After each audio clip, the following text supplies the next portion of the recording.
শ্বাসরুদ্ধকর ৫ দিন, অবশেষে স্বস্তি, আপাতত মুক্তি। হাসপাতাল ছেড়ে বাসায় ফিরলেন তামিম ইকবাল খান। গেল ২৪ মার্চ বিকেএসপিতে ঢাকা প্রিমিয়ার লিগের ম্যাচ খেলতে গিয়ে অসুস্থ হয়ে পড়েন জাতীয় দলের সাবেক অধিনায়ক। হালকা বুকে ব্যথা থেকে তীব্রতা, সেখান থেকে হার্ট অ্যাটাক। সাভারের অখ্যাত কেপিজে হাসপাতালে তড়িৎ ব্যবস্থাপনায় এনজিওগ্রাম, হার্টের ব্লক সরাতে রিং প্রতিস্থাপন সহ সবই হয়েছে স্বল্প সময়ের ব্যবধানে।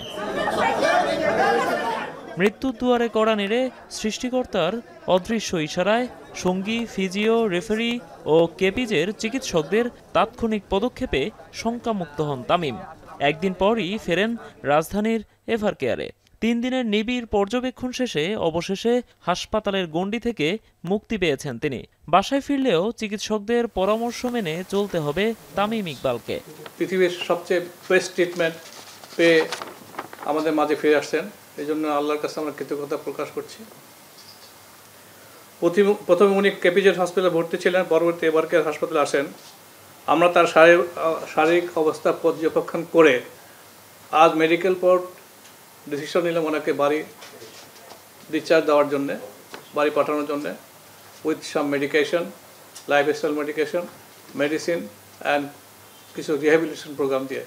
একদিন আগেই তামিমের স্বাস্থ্যের আপডেট জানাতে গিয়ে ব্যক্তিগত বিষয়ে মন্তব্য করেন এভারকেয়ারের চিকিৎসকরা। সেজন্য আনুষ্ঠানিকভাবে দুঃখ প্রকাশ করেছেন তারা। হৃদরোগের ঝুঁকি হিসাবে স্মোকিং প্রশ্নটা আসছে এবং এখানে তামিমের নামটা ভুলবশত অ্যাটাচ করার জন্য আমি দুঃখিত। পরবর্তী চিকিৎসার জন্য তামিমকে বিদেশ নেওয়া হবে কিনা সেটি এখনো জানা যায়নি। নোমান আব্দুল্লাহ, এখন, ঢাকা।